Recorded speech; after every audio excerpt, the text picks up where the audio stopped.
Hawks Culture Show. Welcome in another edition of the Red Hawks Coaches Show from Wings Etc. We're in the Cape Girardeau location, and we'll be right back here in Cape next Monday. So we hope you'll make plans to join us. If you're coming today, don't forget their award-winning jumbo wings are on special on Monday, 69 cents for the award-winning jumbo wings. And if you're not in the mood for wings, they have a full menu here at Wings Etc. Freshly made burgers, wraps, subs, quesadillas, entree salads, smoked ribs, and much more. And if you're looking for their half-pound lunch specials, those start at just $7.99. And don't forget about their appetizer lineup. It includes their ultimate nachos. If you've never had Wings Etc. Ultimate Nachos, put that on your bucket list. It's Wings Etc., home of the Coaches Show. Good food, great times. A little bit later on in the show, the OVC Softball Coach of the Year, Mark Redmond, is going to join us. That's going to be a little bit later. We're going to talk a lot of things over with Coach Rick Ray. Before we get into basketball, you obviously are wearing a Kansas City Chiefs jersey, a Kansas City Chiefs hat, but the jersey is old school. This is a Derek Thomas jersey. That is old school Kansas City. Yeah, Derek Thomas. That's for my generation. That was our player. You know, you had Christian Okoye, the Nigerian Nightmare, and you had Derek Thomas. Those were, to me, were like the guys. And you get into like guys like Deion Cherry and people like that. But obviously now with this new age, Patrick Mahomes is the guy right there. But I was always a Derek Thomas. That was my time. It was tragic when he passed away. I think he was going to the airport to go to a Rams game, right? Yeah, correct. Was it a playoff game? I didn't know which game it was. I know he was heading to an NFL playoff game, and that's when I think it was the Rams. When it happened. Yes, yeah, during the greatest show on turf. Well, as a Chiefs fan, you went into it with a negative attitude. I know we talked about it. I'm a Cubs fan, and any time they would miraculously make the playoffs, I went into it with a negative attitude because they're going to find a way to choke. Little over 6 minutes to go in the game. You're down by 10 points. What were you thinking at that? It's over. Yeah. It's over. Well, and it's funny because I got a chance to watch the game with my boys. My wife let the boys stay up even though it was school night and watch the whole game. Now, was that an upset right there? Yeah, that was the first upset right there because you're usually pretty stringent about it because somebody has to be because I just let them do whatever they want to do in that regard. But you know, and they had a little track event that they had over at SEMO. Where they had a track race and things like that. So those guys that competed in that, so they were a little tired. But I thought the second interception, when that happened, when it occurred, I said, it's over. It's over. And it's so funny because my younger son, Mason, was like, don't say that. It's not over. Don't say it's not over. I said, it's over. It's over. You don't know what you're talking about. My wife got mad at me because she said, don't say that to him. Don't do that to him. And so he was adamant about it. He said, it's not over. And I said, it's over. And so, obviously, he was right, and I was wrong, and I'm glad he was right. But I just thought with the way the San Francisco 49ers were built, as far as, like, their ability to run the basketball, that there was no way that we were going to be able to stop them. But more importantly, that their run game was just going to take too much time off the clock for us to get 2 scores. So that's why I thought the game was over with at that point in time. How good is Patrick Mahomes? Well, you know, the thing about he was not very good for the first 3 quarters. But he was good when he needed to be good. He was good when he needed to be good. But, I mean, there was a lot of opportunities there that he had bad throws, didn't throw it to guys. I mean, the interception he had to Tyreek Hill, I mean, it happened because he threw it behind him. It just didn't seem like he was in rhythm like the way he normally is. Now, part of that is you got 4 first-round draft picks on the front line. It's just breathing down your neck the whole time. And, boy, Bosa, I mean, I'm not an Ohio State Buckeye guy, but man, is he good. I mean, like, and so I just don't want to see the front line if his brother says what is true is like he wants to play with his younger brother and he's going to leave, you know, the Chargers at some point in time to play with them. I mean, you don't want that front line to have those 2 Bosa guys together like that. So, but I just thought that he was not very good the whole time. But obviously in the fourth quarter, when he needed to be good, that 3rd and 15, you know, throw, that was everything right there. And I know some people say, well, he underthrew him. Yeah, he underthrew him because he had Nick Bosa, you know, about to hang on him and hit him. So, but I just thought his performance down the stretch was unbelievable. I mean, if you nitpick that he underthrew him, guess what? He completed the pass. That was the game-changing play, right? Without that play, they probably don't win. Yeah, no question about it. But you can also say right before then, I mean, Tyreek Hill was wide open on that previous play, and if he just hits him right there, you're not even into that. So I'm sitting there and I'm saying, well, I guess I'll take that long completion right there instead of that short completion right there because you needed both. I don't think – did he have a game where he threw 2 interceptions all season? I don't know if he did because he only had, 6 for the whole year. I'm not sure that he had a multi-interception I'm game. pretty sure he probably didn't then. Yeah, just amazing the way that the Chiefs were able to rally in that game. Just think, I mean, you're a coach. You know how tough it is to rally from double-digit deficits, whether it's football or basketball.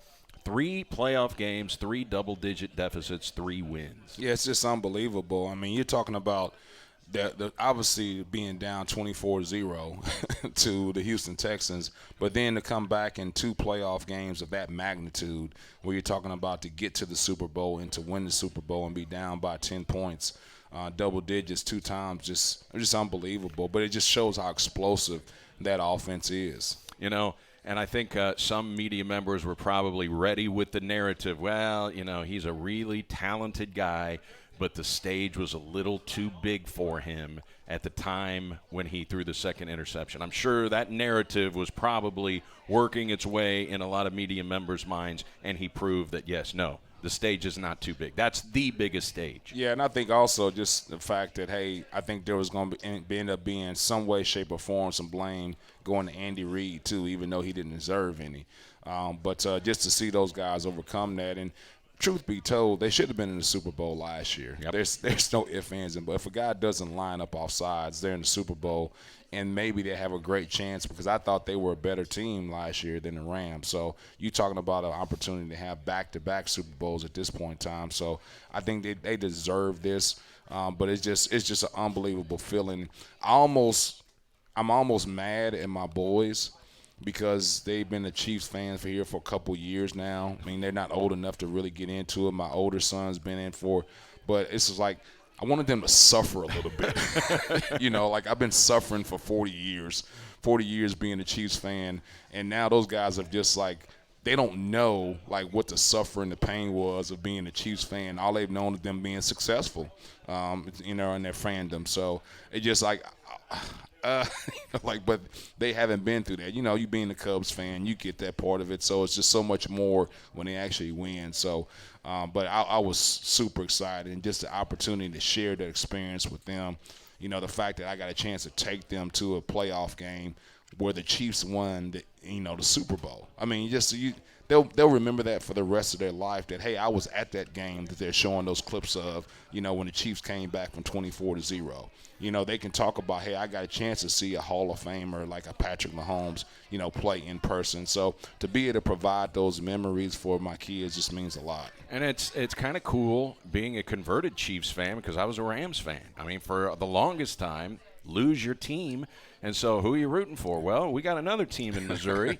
I'm rooting for the Chiefs. So I've been a Chiefs fan just a small amount of time, and all we do is win. Yeah, and it's funny, like, so my assistant, Keith Pickens, obviously, who grew up in St. Louis, he hasn't deserted them. I mean, he's still a Rams fan. I can't. And I know some people, I mean, there's a lot of people with all the Oakland Raiders and them going to L.A., going back to Oakland, going to Vegas, they're still Raiders fans. My dad, I mean, who grew up in L.A., is a huge Raiders fan. He doesn't care about them relocating and things like that. He's a Raiders fan. So, I mean, it's always funny because now the Chiefs are having success, and I actually can go back at him, you know, for him being a Raiders fan. So I know that for him, he wanted to stick with them, but I couldn't do that. Once they leave, I'm done with them. It's like the Kansas City Kings, you know, when they left to go to Sacramento.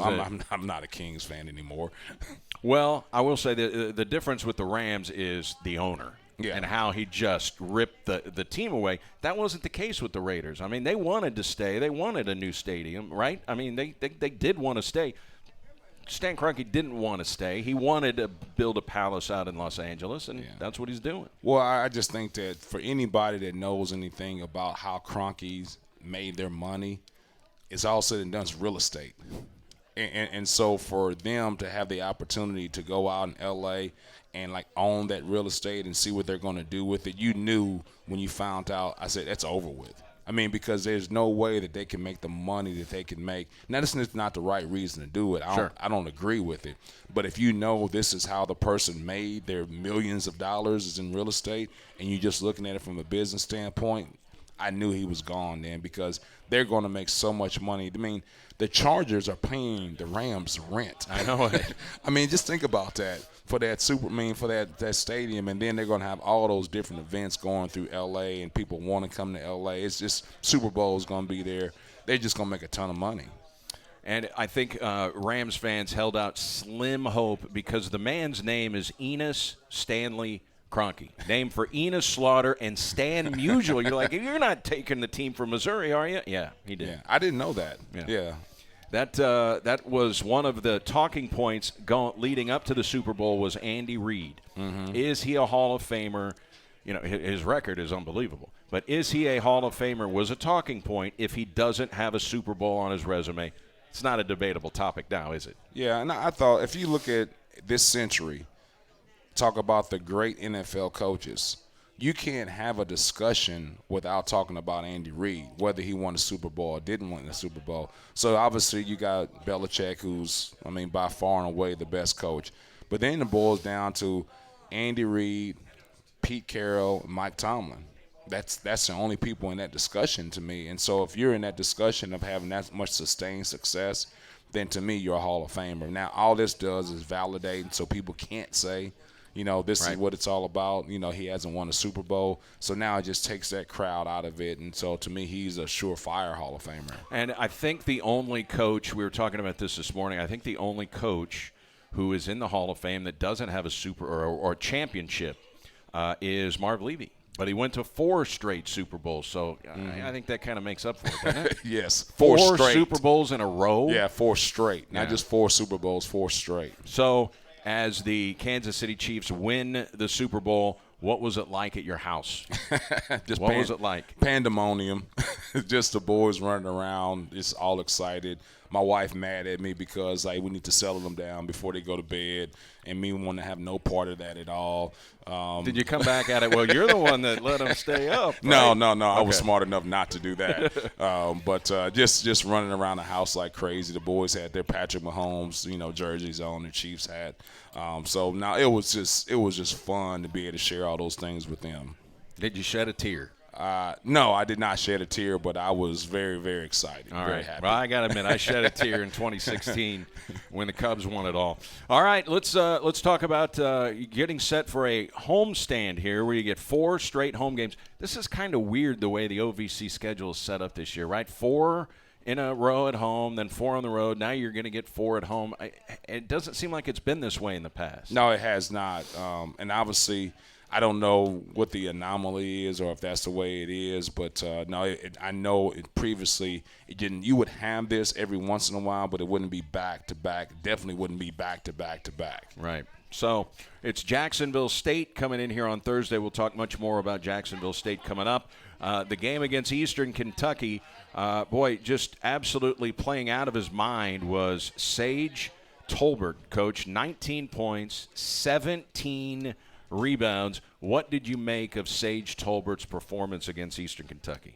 Well, it's just, to me, it's been hard to try to figure out what Sage Tolbert you're getting because he had that unbelievable performance against Murray State where he was doing all the things that we asked him to do as far as embracing the physicality. And you're talking about Murray State with their front line probably being the most physical front line in the OVC. And I just thought he went out and played a well of a game against them. But then he struggled here these past few games after Murray State. And then he goes out against Eastern Kentucky. And, I mean, that performance, I don't care what the result was or what level of basketball. When you get 19 points and 17 rebounds, you had a hell of a game.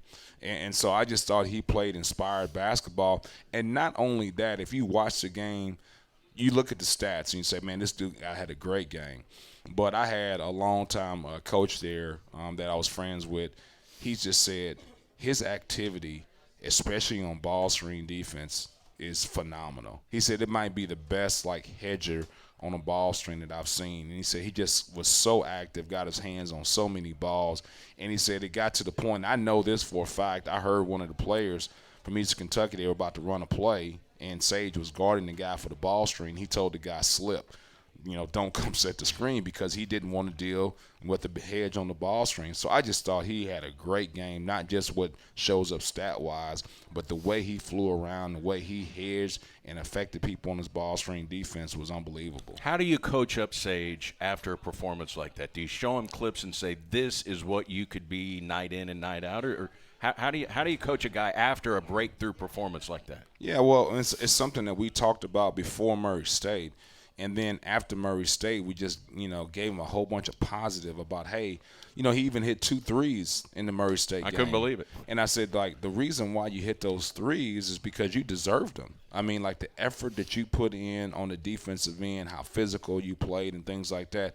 I said it was almost like karma. I deserved for those 2 threes to go in. So we just talked about him, but then you go back to where now you have a two defensive rebound. I really, offensive rebounds are great, but I always say the defensive rebounds are what matter. And so for him to come back from those performances and have 2 defensive rebounds, 1 defensive rebound, 3 defensive rebounds, just disappointing. Where's that Murray State Sage Tolbert at? And now for him to come out and do it against Eastern Kentucky, you just hope that it's not 2 or 3 more games again before you see that type of performance. It's got to be a consistent thing for him. This is who he is on a day-to-day basis. How do you reinforce that with him? Well, just talking about how special he could be, because he's shown the ability to do it. And then not only did he show the ability to do it, he did it against probably the best team in the OVC and some of the most physical guys. So this is who you are. This is who you can be. So I'm not a psychology major, but I don't know what that trigger is for him that makes him go out and compete against a Murray State, against the Eastern Kentucky, and have those type of games, and then go back to being a guy that gets 2 defensive rebounds or 3 defensive rebounds. So we've got to figure out what that is for him, but I just thought he had a phenomenal performance. You say you're not a psychologist. You got to play a psychologist as a Division I basketball coach, don't you? Yeah, when you first get into this, you think it's all just about X's and O's.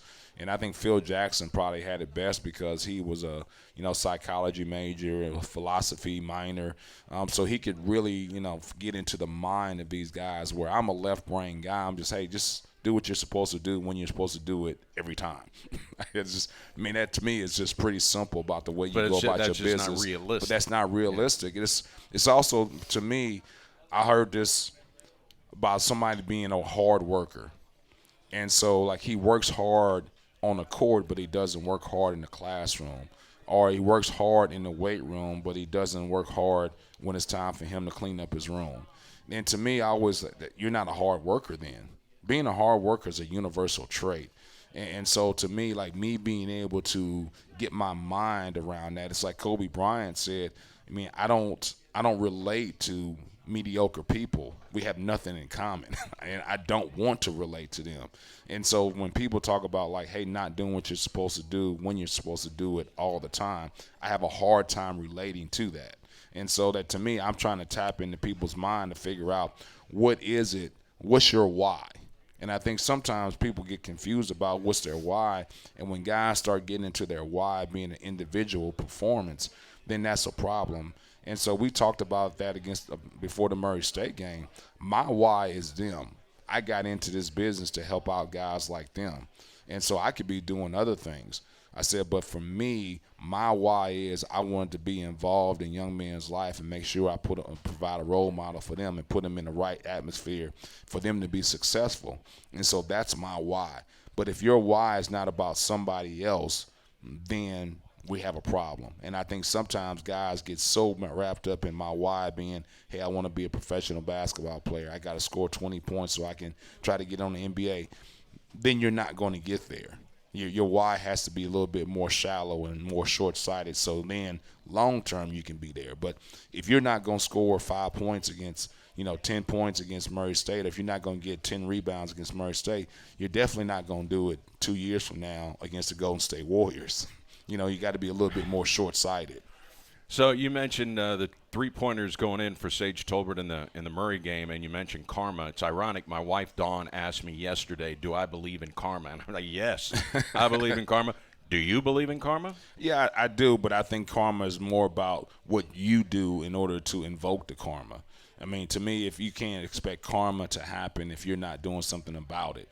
So I thought that Sage, in that situation, he worked hard enough that he ended up deserving karma. But if you're not a person that's putting in the work and doing the things necessary in order for you to be successful, then you're not going to have karma. You know, the old saying is, and I want to see if you do you buy into this saying or do you not buy into it? When you're talking about young people, they don't care about how much you know until they know how much you care. Yes. Do you buy into that? Yes, there's no question about it. I just think in this, it used to be when you first got into coaching, hey, just do what I tell you to do. I mean, I'm the coach, and people respect that, and that's it. And so now it's changed. That's a Royce Waltman theory. Oh, yeah. I mean, the things that happened at Indiana State and the way we coached them at Indiana State when I was there with him, I mean, no one would have a job. I mean, no one would have a job It's not anymore. flying today. It's not flying today. I mean, so, and even back then, I mean, my job day to day, it felt more like about, hey, getting guys not to leave and not to quit and not to transfer. That was a day-to-day deal as far as like me building them back up. And the head coach played zero part in that. That was our job. It was expected. Hey, I'm going to tear them down. I'm going to tear them down. And it's you guys' assistant coach's job to build them back up. But there was no building back up by the head coach back in those days. Like Dabo Swinney, the way he is, as far as like him being that was just not the way it was back then. It was like, hey, I'm the X and O. I'm the head coach. You know, you guys deal with all those emotional things. But that's not the way it is anymore. There's got to be some sort of connection in order for that young man to give himself to you. Is that a Bobby Knight thing with him? He would say he got it from Bobby Knight, but that's the way he was. I mean, you never knew what was going to go on day to day. It could be, hey, you know, they forgot to put 2 sugars in his coffee. And so you were going to get the wrath of that because, you know, somebody didn't put 2 sugars in his coffee. So it was just a day-to-day deal. You just had to be used on pins and needles the whole time. I know oftentimes he would say, hey, we're going to meet in the morning, but you didn't know what the morning was. And so, I mean, if he showed up at 9 o'clock, that was the morning for him. But he could come in at 6 o'clock in the morning. If you weren't there was going to be hell to pay. So often those times I just sleep on the couch in the office because I just didn't know what was coming and I didn't want to deal with that. So, I mean, everybody was on edge because of the way he was. Are you better as a coach today because you worked under Royce Waltman and saw, you know, what it was like back then and what it's transitioned to today? Yeah, I mean, there's no question about it. From an X and O standpoint, Coach Waltman, even though I've been around great coaches like Brad Brownell and Matt Painter, I just think that he was the best basketball coach that I've ever been around.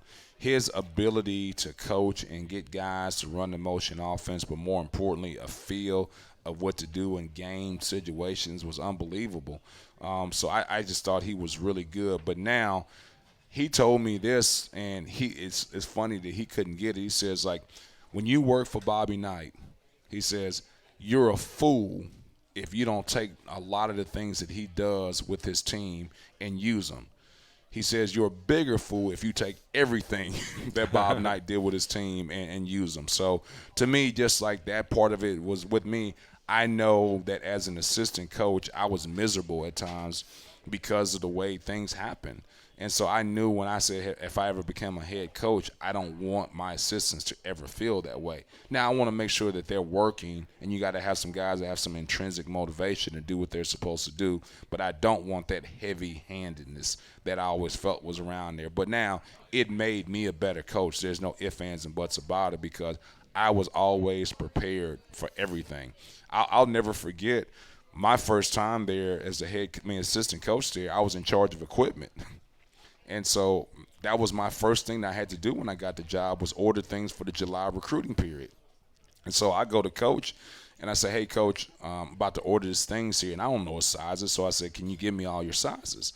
So, you know, he said, Coach, he says, I'm gonna lose a little weight here, you know, these next, 3 or 4 months. And so he gives me his sizes. So I order all the stuff for him. Well, the stuff comes in. He hadn't lost any weight.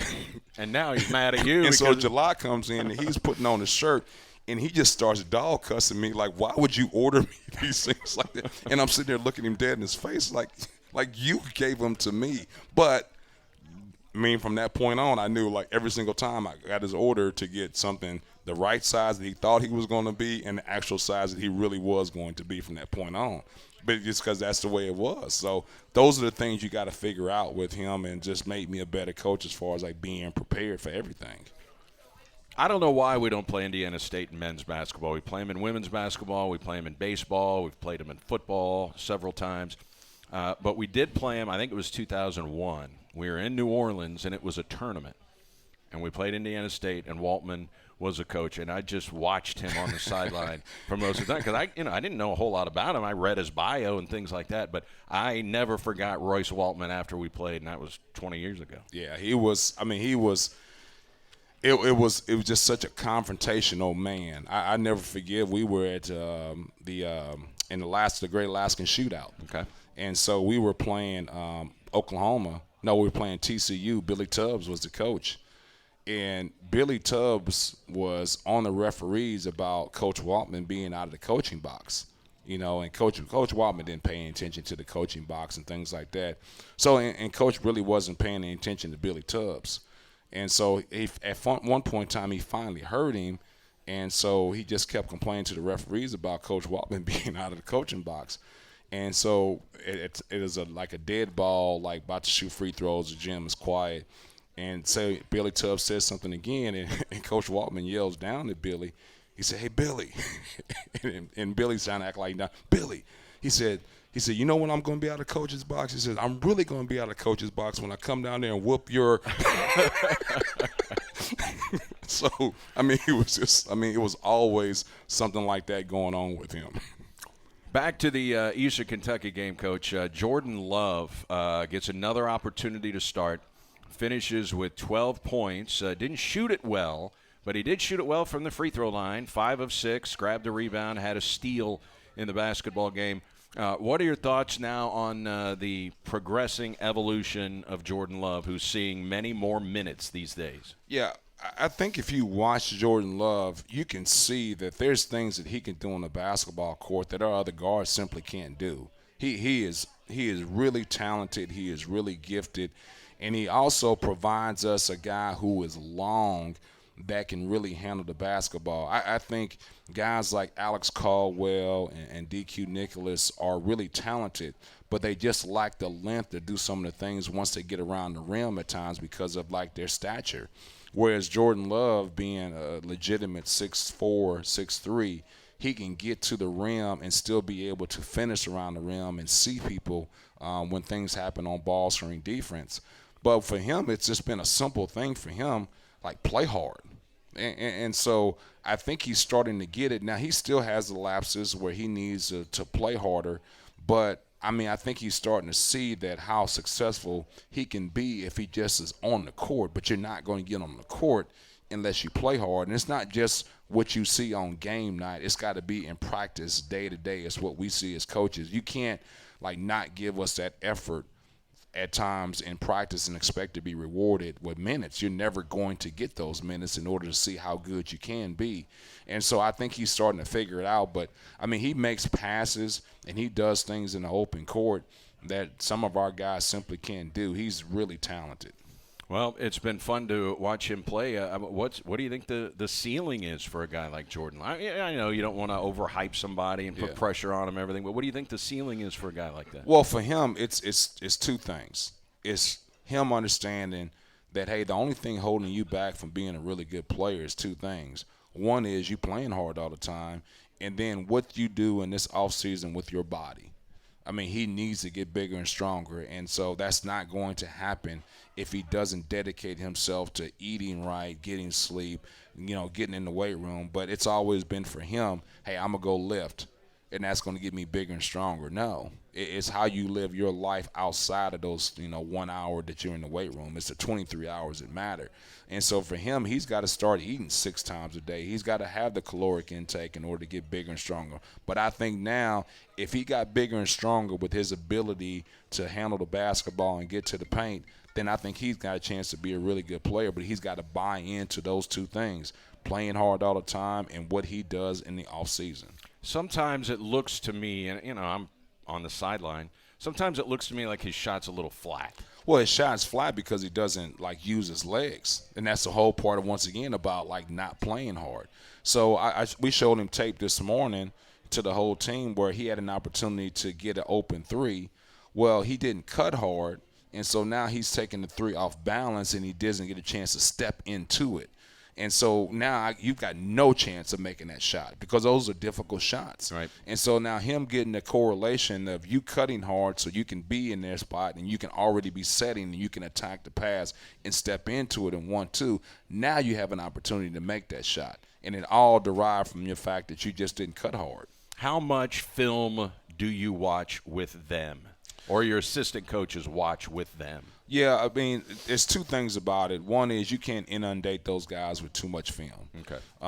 But then also there's a thing about embarrassment now with guys. It used to be that you can watch film with guys and point out the negative things about their plays and their games, and it wasn't a big deal. But now they want to transfer if you do that, right? Now in this day and age, you got to do it in a private setting. So to me now you've got to set up the individual meetings to show the guy, hey man, you got to cut hard right here, because they get embarrassed or they think you're pointing them out in front of their friends or in front of their teammates if you do it. So, to me, those are the 2 different things that you had those scenarios. You want to show them hey, these are some conceptual things that you have to get done as far as on the court, X's and O's, cutting, but anything that's a kind of a lack of effort or them getting out tough for a rebound, you got to be careful about showing that to them in front of their teammates. You got to do that on an individual basis. Eastern Kentucky is now 8-2. We've seen Murray, we've seen Austin Peay, we've seen Belmont. They don't seem like they should be 8-2. I mean, you know what I mean? I mean, I'm not downgrading Eastern Kentucky. They just don't seem like they should be 8-2. I wasn't super impressed with them. I mean, obviously they've got a couple of really good players, but they just don't. They didn't look like an 8-2 team. Well, I think this is part of it. I was really surprised with the way they let People Brown. I mean, he's averaging 24 points a game. I thought they let him just be way too comfortable in his ball screens, and they let him dictate what was going to happen on the ball screen. And now we gave up some things on the backside of it, especially the kid number 24, Anderson, I believe it was, because of the way we played the ball screen defense and how aggressive we were with it. But I just was really kind of befuddled by the way that other people played ball screen defense against him and let him dictate and let him be comfortable. And to me, I was like, he's just too good for him to be comfortable in those ball screen settings. So we just wanted to make sure that, hey, we made him uncomfortable and almost trapped him in those situations and see if he could handle that. And I thought our guys, especially Sage, did a really good job with the ball screen defense, and he gave them problems. But I think also the key to them is how do you handle their press, because they get a lot of points off of turnovers. And I thought in the first half we were really poor at it. But I thought in the second half we did a much better job of handling that. And I think if you can handle the press and you can make sure that you're not, lax with your ball screen defense against Brown, you have a chance. And the Anderson kid, I was referring to him as Showboat for most of the game. I mean, he's this and the whole, I don't ride with that. But I was saying during the broadcast, he was getting these looks from three-point range. I hadn't talked to you about what your scouting report said, but I said, I bet you $1 million the scouting report says you got to make that guy bounce it. Yeah, and I thought the one thing that Sage is by far our best guy in ball screen defense, not just the guy who's hedging the ball screen, but the guy who's rotating out of it. And I thought there was too many opportunities where Sage had done an unbelievable job on the ball screen, but then the guy that's the other forward didn't rotate in time enough to get to Anderson. So I thought it was twofold. I just think he can't do both. He can't hedge the ball screen and be the guy who's rotating. So I thought in a couple of those instances, we just didn't do what we're supposed to do in our ball screen rotation. we're going to transition here from basketball to softball. The reigning Ohio Valley Conference Softball Coach of the Year is in the house, Mark Redburn, and we are going to talk with him when we come back. Let's take a quick time out. The Coaches Show from Wings, Etc. in Cape on SEMO ESPN.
We had our first segment with Coach Rick Ray talking about the Red Hawks' recent road trip to Eastern Kentucky, talk a little Kansas City Chiefs football and the Super Bowl championship. Now we're going to switch gears and talk some softball. The Red Hawks softball coach, Mark Redburn, the reigning OVC Coach of the Year, is in the house.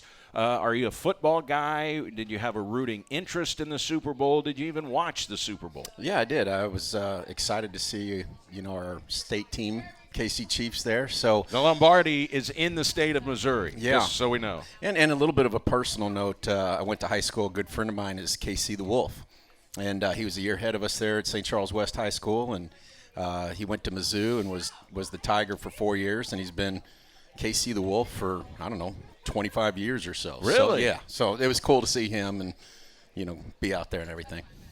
That is pretty cool. I was happy to finally, the Rams won it in 99-2000. Mm-hmm. It was actually calendar year 2000, but it was the 99 season. So I had a rooting interest. Then the year that they lost to the Patriots, Tom Brady's second year in the NFL. So I had a rooting interest then.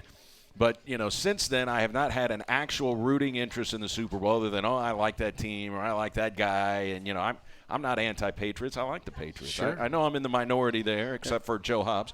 But it was cool to actually have a real rooting interest. That's the team I root for, and they actually got to the Super Bowl and won the Super Bowl. Yeah, and then former Rams quarterback Trent Green goes over there. And I heard Coach Ray talking about Derek Thomas and, of course, phenomenal player. So, and Andy Reid, kind of a Missouri guy as well. And so, yeah, how many years was he at the University of Missouri? So he was a football coach at Mizzou. Yeah, I'm not sure, but he's got ties. Yeah. And to the state. So I was absolutely rooting for the Chiefs, and it was a cool thing. In fact, one of our players, Mac Long, it's her birthday. She graduated last year, and she's from the KC area, and she said it was pretty crazy over there last night. I bet it was. Yeah. Mark Redburn, the Red Hawks softball coach, our guest. You win the OVC regular season title, tournament title. How has the victory tour been? It was great. I mean, just really excited and happy for our players, our program, and a lot of things in the community. Everybody, excited about it, and but it's kind of short-lived too, because you got to go out there and start all over again, and everybody's got new players and has lost players, so you got to go out there and kind of, we keep saying, earn your success. So we've been at it for a couple of weeks, so we're eager to get started. Apparently, the opposing coaches in the Ohio Valley and the opposing sports information directors don't think you were a flash in the pan. They picked you to win the title again this year. Yeah, I don't know. Do you like that? Do you not like it? I mean, is it? Well, can it be bulletin board material if they're not picking you? I mean, how do you feel about the polls? Well, I don't put a lot into it, but I'll be honest. I say that, but I'm doing the poll now for our conference for the top 25 for the NCAA. But I'm the kind of person that puts the work in. I research the teams and who's lost who's transferred. So I put the work in to make a legitimate vote. But I'm not sure all coaches do that. Exactly. That's what I was saying. And so, that's, I don't, we've been working to want to be one of those teams where every year people say, who you think's going to win the conference? Well, we just want to be one of those one or two teams that's going to be mentioned. And I think that's what we've been working for. And so we told our players that. But at the end of the day, like I said, it's a new season. You got to go out and play it. I mean, Jacksonville has built up that rep over the years. Exactly. So when you start talking about who's going to win it, traditionally, Jacksonville State's one of the first names to pop up. Exactly, yeah, and that's what we've been working towards, and you said it kind of right there. We don't want to be one-hit wonders. So, we just try to even though you win, you kind of reach that pinnacle point, there's always still development that's going on in the program. And we had this conversation with our team last week, that you're still striving for success. How much can you continue to fine-tune, what you're building and developing? It's not, hey, we've arrived and, we're just going to do this each and every year. We tell them you got to still try to fine-tune your individual game, our team game, and, it's a process, each and every year. How tough was it to win the OVC tournament? Because you didn't just cruise. No, but you know what? We finished 56th in the country in RPI, and I felt like we really prepared throughout the season to go out there and go toe-to-toe. And I think we have won now against Jacksonville State over the last 2 years. I think we're 4-3 over the last 2 years. You know who else knows that statistic? Jacksonville State. Jacksonville's coach, exactly. yeah. That's exactly right. But, we've been building this in our non-conference schedule. So people say, yeah, you were 46-18. Who'd you play? Well, we played well enough to be 56th in the country, out of 297 teams. So because don't you look around early in the season, you see, okay, Tennessee Tech, whoa, they're 10-1. What in the world? Then you go kind of look at, well, who have they played? Exactly. Now, that matters. Exactly. And so, we do that every year. And, we got Arkansas at their place last year, KU twice, year before, Mizzou. So, we always try to build that schedule. And even this year, we're at Mississippi State. We're at the University of South Florida. We're playing the USA national team. So talk a little bit about that, because that was kind of a big deal. Yeah, I mean, very fortunate. They were making their tour stop in St. Louis, and at the time they were looking the weekend that they were going to be here. There was really no opportunities for them to play a collegiate team. It just happens to be that is our kind of rain-out makeup weekend, and I had made. So you save a weekend in case you get rained out to slide something there. Exactly, for conference, and so. We were the only kind of team that had kind of an open weekend, and they were going to have to play 2 all-star games or something. So they'd much rather play a collegiate game. So I just started making some calls and talking with some people, and then I went over to the convention in December, and I got in touch directly face-to-face with some of the USA people, and it just kind of started the ball rolling. And so, yeah, we're gonna play the USA national team, and May 3rd, it's a Sunday up in O'Fallon, Missouri. It's now Car Shield Park, but it used to be T.R. Hughes, Ozzie Smith. It's funny because a lot of our players all have heard about, Jenny Finch and Monica Abbott and, Kat Osterman. But I was telling him, I said, well, you're going to get to see them up close. So, but, that's another thing, too. Some people are talking about, is that something you really want to be doing when we turn around on Monday and, or hopefully are going to the conference tournament? So we just try to spin everything as positive as we can, and it's like absolutely, so that we go into the, the conference tournament, I'm telling our players, you just saw the best in the world. Regardless of the outcome, you just went out there on the field with the best in the world. So use that as your confidence going into this tournament, the conference tournament. So that's how we're approaching it. Plus, not to mention, obviously, a phenomenal experience. It would be great. They'll remember this forever.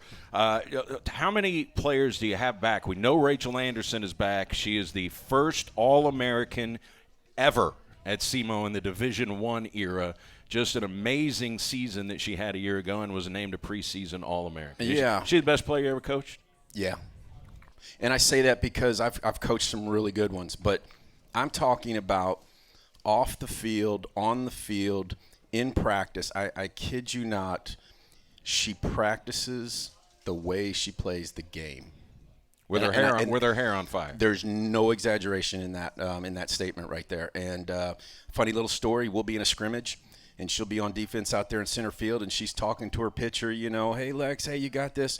But she's such a great teammate that it might be, Ashley Ellis at the plate. And then the very next breath, she's saying, hey, Ashley, you got this. Like, she's that kind of a teammate. She cannot, even in an inter squad, compete against her team or go against her teammates in a negative way, and she never has. She doesn't let adversity get to her. She just by far the best player I've ever coached. How many of the players, core players, do you have coming back from last year's title team? I think we're to like 13 or 14. We've got 8 seniors, 7 returners, 1's a transfer, but we've got our 2, 3, 4, and 5 hitters back.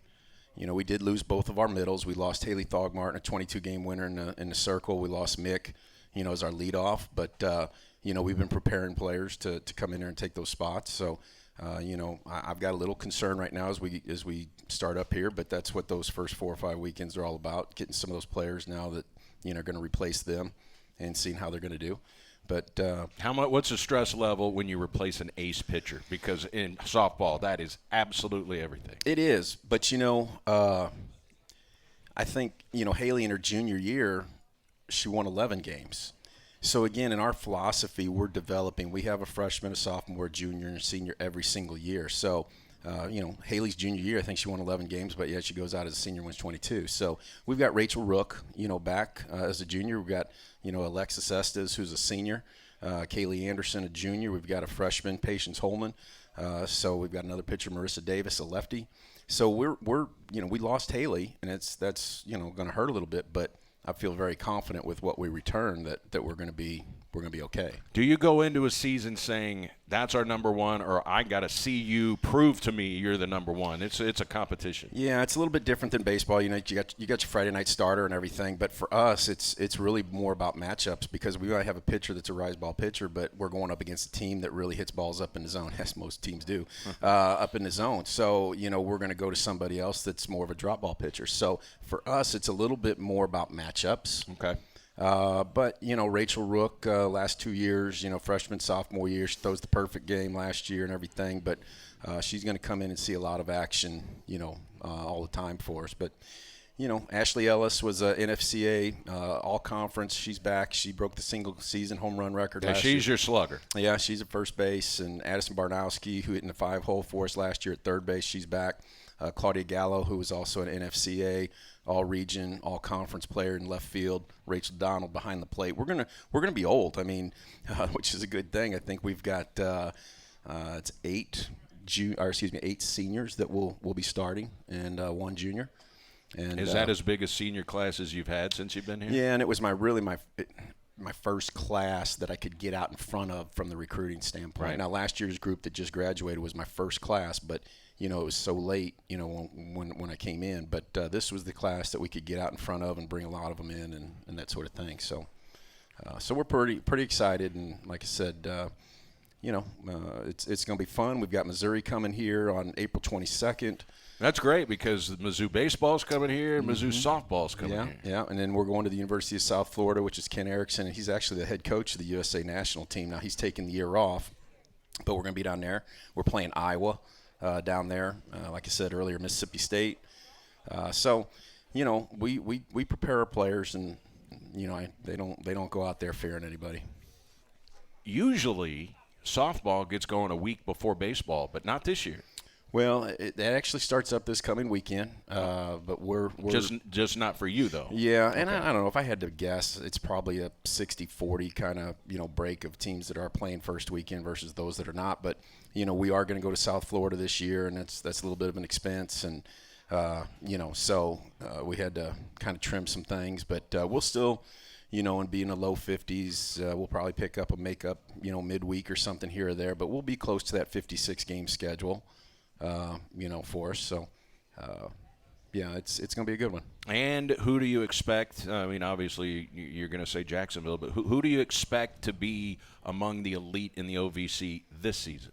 Yeah, I think it's going to be EKU. I think Murray State, will be there. So it's always a fight. And there's no doubt that last year we caught a break here and there. It's just so difficult to win, a conference title, and you got to catch a break here and there. But, so I would say, right now those four, I think Austin Peay lost. Well, they did. They lost both their pitchers. So it'll be us. It'll be Murray State. It'll be EKU. It'll be Jacksonville State. Can't wait to get it going. It will be at Troy, Alabama. You play in a tournament down there. It's Kennesaw State. Purdue, Fort Wayne, Southern Miss, and, of course, the host team, Troy. That's a pretty good tournament. Yeah, out of the gate. And, those teams are all playing this weekend. So they're going to have a little bit of advantage.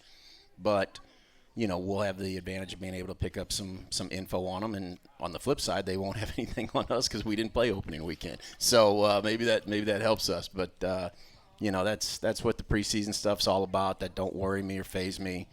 We're just trying to get ready for once conference starts. And then we got UMKC coming to town. I guess that's our first home opener, our 3-game series, into February. We always have you on during our spring portion of the Coaches Show, so we look forward to talking with you more. Best of luck as you get ready to start the season. Appreciate it. Thank you very much. Appreciate it. Wait, let me see that ring. Yeah. Championship ring. Yeah. Good-looking ring, Coach. Yeah, thank you. All right, that's you. Coach Mark Redburn. We'll take a quick timeout, back to wrap it up with Coach Ray, talk about the opponent. Jacksonville State comes to town on Thursday night. It's the Red Hawks Coaches Show from Wings on SEMO ESPN.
Wings, etc., and it smells good in here, man. If you have not eaten at Wings, etc., what is the problem? Get over here, 69-cent wings on Mondays, and check out their entire burger menu. If you're a burger person, man, this is the place to be. You may not think of burgers when you think of Wings, etc., but they have some outstanding burgers if you're a burger person. All right, Coach Rick Ray is here. Jacksonville State comes to town. They always want to make it a rock fight when you play Jacksonville State. Is it still going to be a rock fight? Is that still what they want? That's what they've been in the past. Oh, yeah, that's who they are. I mean, it's just they're a physical basketball team. They're not as talented as they've been in the past, but that doesn't mean that it's still not going to be a physical ball game. They always test your toughness. There's no question about that. And, when their coach, I remember – when their coach got the job, I remember we were doing a coaches show, I think. I don't know. I remember the day it was announced that he got the job. I just remember you telling me, because they were a dumpster fire. I mean, they weren't winning a whole lot down in Jacksonville in basketball. And you said that day they will win now. Yeah. I mean, that's the kind of respect I think you have for their coach. Yeah, he's a guy. I think sometimes people get so wrapped up in levels about basketball, and he's a long-time Division II coach that just had a tremendous amount of success.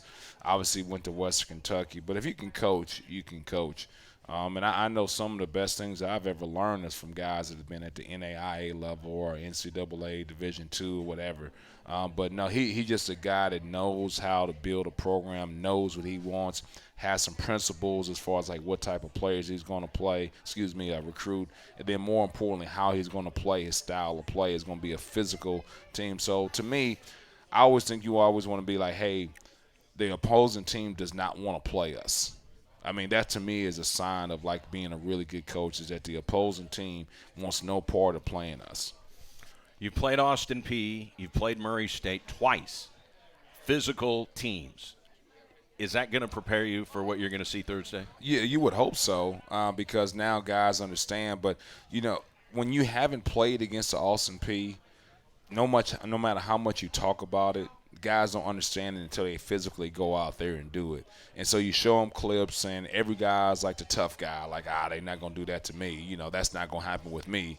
And then it does happen, and now they learn from it, but it's too late. And so it's almost like with this, generation, they almost have to fail first before they believe you. But hopefully our guys understand when we start talking about, hey, this is going to be a physicality that matches in Austin Peay or Murray State. They understand that because they played against it now. All right, I got to ask you about the Super Bowl halftime. What did you think? I mean, J-Lo was on a stripper pole. What do you think? Well, I can say this: like when my wife comes in and grabs me and says, "Hey, you got to come see this," then I think I'm safe. Okay. Twitter exploded, by the way. You know how it is, and that's probably by design. All right, it'll be Thursday. Jacksonville State, Tennessee Tech comes in on Saturday. We'll see you at the Show Me Center, Coach. Thanks so much for the time. Thank you. All right, go Chiefs. The Red Hawks Coaches Show at Wings Etc. will be right back here next Monday, so make plans to join us then. Stay tuned. It is First Take Your Take coming up on ESPN Radio. So long, everybody.